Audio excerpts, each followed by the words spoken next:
Welcome back to the Musing Greg. How often do you need to clean the intake manifold on a common rail diesel engine?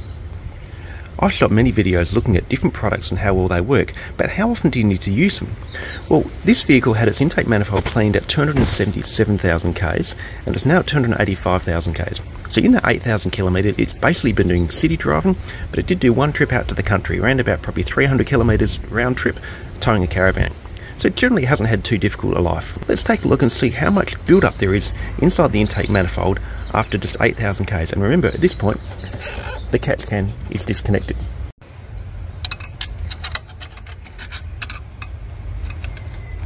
Yeah, it actually does feel soft already.